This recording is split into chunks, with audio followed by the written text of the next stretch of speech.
gimana nih anak nangis ya sampai stres gitu, sampai aduh gitu. Aku terpisah tuh sama anak aku, jadi aku di rumah, anak aku di rumah sakit, ditinggal sendirian. Itu berapa lama? Itu sekitar 2 hari ya. 2 hari? Iya, 2 hari 1 malam. Dan dari situ tuh muncul baby blues. Ibu itu tuh mengalami depresi Depresinya gitu ya. sangat berat banget sangat ya berat berarti ya? banget sampai dia mau bunuh bayinya.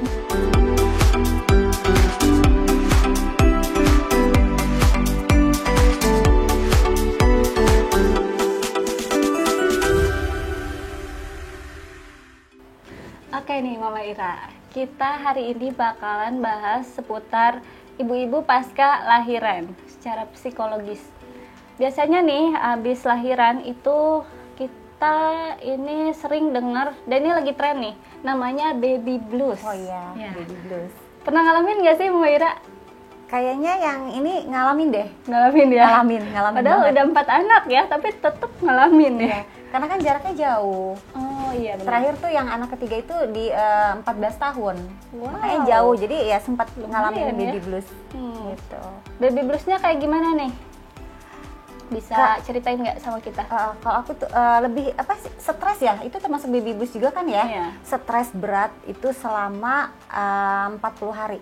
Itu benar-benar stres, tapi apa ya namanya, di bawah happy aja ya, orang kan nggak tahu ya, kelihatannya tuh bahagia aja, tapi ini bener-bener ngerasain sendiri. Pertama udah lupa lagi cara ngasuh anaknya gitu, gimana nih anak nangis ya sampai stres gitu, sampai aduh gitu, stres Iya banget. sih, benar-benar. Aku juga ngerasain itu sih. Dan gini nih Mama Ira, waktu lagi hamil tuh kan trending ya, maksudnya namanya baby blues. Hati-hati ya baby blues. Bahkan waktu hamil tuh kan aku lagi kuliah ya.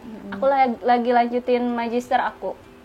Dan teman-teman aku tuh otomatis ada yang lebih tua gitu umurnya dibanding aku, dan mereka sering nasihatin aku gitu yang udah punya anak, hati-hati ya kena baby blues, hati-hati ya kena baby blues gitu.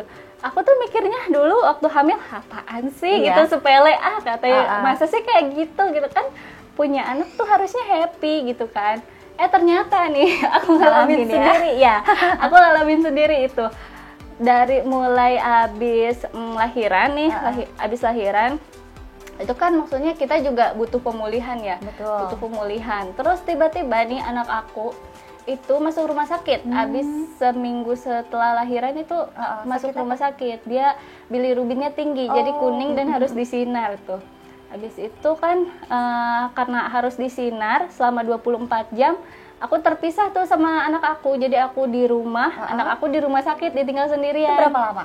Itu sekitar 2 hari 2 ya. hari? Iya, 2 hari 1 malam. Dan dari situ tuh muncul baby blues. Itu tuh kayak berasa gitu kan, stres, iya, stres. berasa jadi ibu tuh benar-benar gak sempurna, berasa gak bisa apa-apa gitu.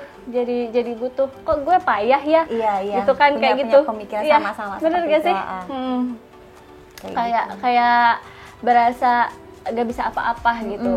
Nah, terus yang kedua nih, masalah ASI. Iya. Ya.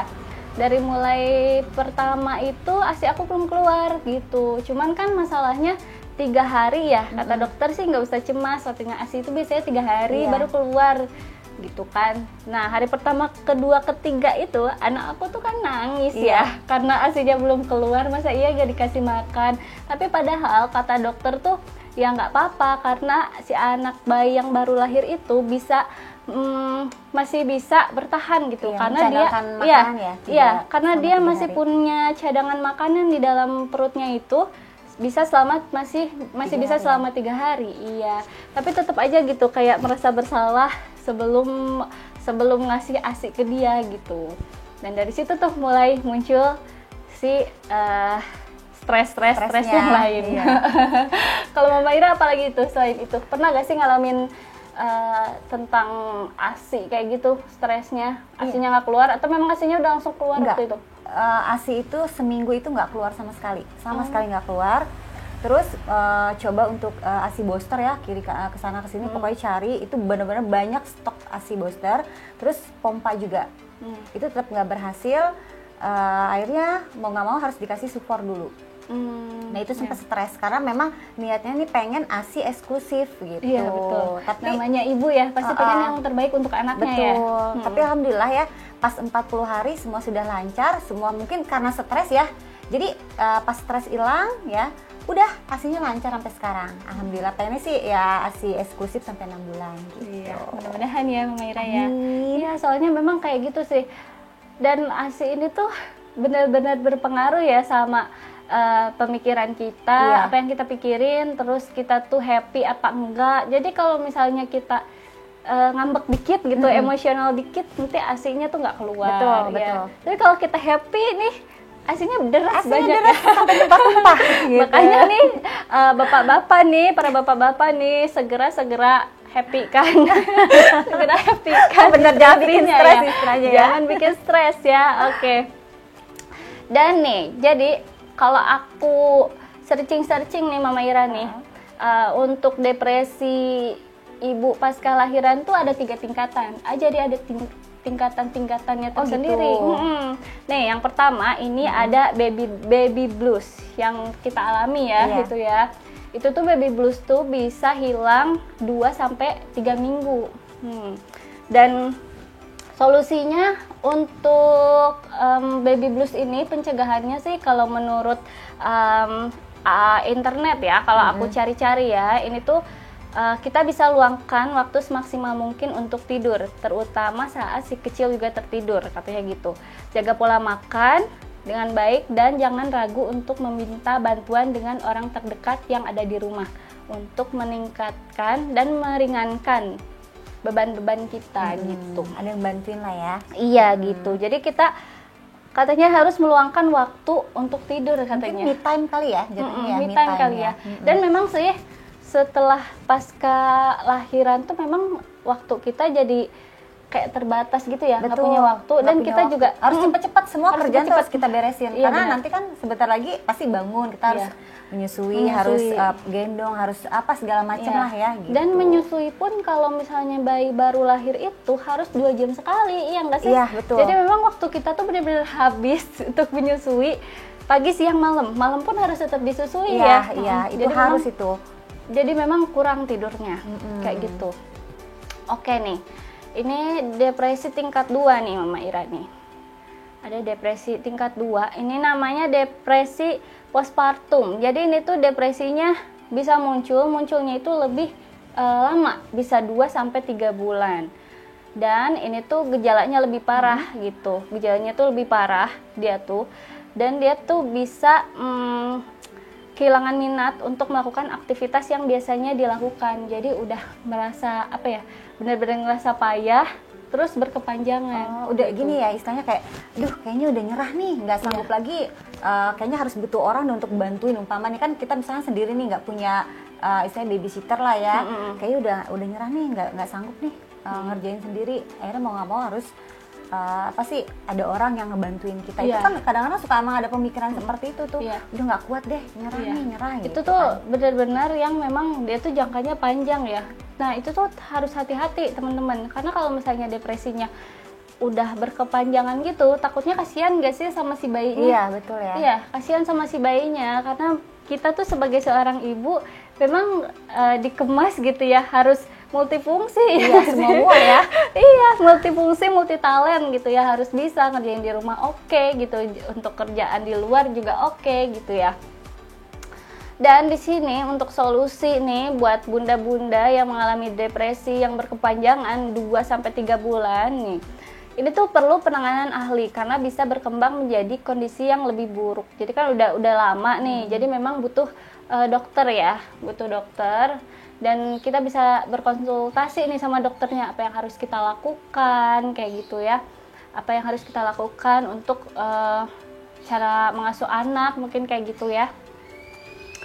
Oke, nih ada lagi nih ternyata yang tingkat 3 nih depresinya. Iya, namanya psikosis postpartum. Dia gejalanya lebih parah Mama Ira. Seperti apa itu? Iya, gejalanya ini ditandai dengan halusinasi. Dan itu tuh dia bisa sampai membunuh diri dia sendiri, menyakiti diri dia sendiri, ataupun membunuh bayinya. Serem banget ya. Pantesan nih, aku tuh sering lihat di TV-TV ada ibu-ibu bunuh anaknya. Iya, itu sering ya, suka dengar berita kayak gitu. Ternyata memang apa ya, ibu itu tuh mengalami depresi Depresinya gitu ya. sangat berat banget sangat ya berat berarti ya. banget sampai dia mau bunuh bayinya gitu. Mungkin kalau kita lihat ya secara nggak langsung di TV ada ibu bunuh bayi gitu ya. Iya. Mungkin itu kali ya. Mungkin itu iya. Mungkin itu kayak kalau kita sih ngelihatnya kok emang nggak sayang ya gitu. Emang nggak sayang ya bunuh bayi gitu kan. Kan capek loh gitu hamilnya Iya, aja capek belum kita ngelahirinnya. betul. Iya gak sih kayak gitu. Terus tiba-tiba anaknya dibunuh gitu. Iya, itu depresinya sangat benar-benar berat banget itu yang kayak gitu ya. Iya, makanya kalau yang gitu mungkin dia butuh juga ya, butuh penanganan Support juga kayaknya ya, dia support ya. nomor satu sih orang terdekat ya, support terus butuh penanganan dari dokter itu yang Iya betul. Dan itu memang solusinya ada ini nih, solusinya itu hubungi dokter atau tim ahli untuk penanganan. Jadi memang udah kejiwaan ya. Kejiwaan ya. Dan ini tuh psikosis ini tuh yang tingkat berat ini biasanya muncul tiba-tiba nih. Biasanya dalam 2 minggu pertama setelah melahirkan atau dalam 48 jam. Pantesan ya yang dibunuh tuh kalau misalnya di TV kita lihat rata-rata itu bayi yang dibunuh ibunya tuh bayi-bayi benar-benar baru lahir Iya, ya. Ini kan baru kan lahir ditemukan terus langsung meninggal dibunuh gitu dibunuh ya sama orang tuanya karena sendiri. memang ini setelah melahirkan atau datangnya 48 jam berarti memang itu tuh dia udah masuk ke depresi berat ya. Nah jadi nih buat bapak-bapak semua nih jangan sampai ibu-ibunya kena depresi berat ya, tetap sayangin istri-istri kalian ya karena istri adalah aset. Iya, tetap sayangi istri dan anak gitu kan, jangan sampai kena depresi. Betul. Ya kan? Support terus untuk istrinya habis melahirkan Iya. agar biar pikirannya tenang. Iya, gitu. yang namanya keluarga itu kan saling melengkapi. Betul. Ya. Jadi support suami support istri, istri juga support Betul. suami, kayak gitu. Oke deh, sepertinya sekian dari kita. Mudah-mudahan konten ini bermanfaat. Buat teman-teman jangan lupa nih di like, Komen, dan juga subscribe. jangan lupa bunyiin loncengnya. Oke, semoga konten ini bermanfaat ya. Dadah, sampai jumpa.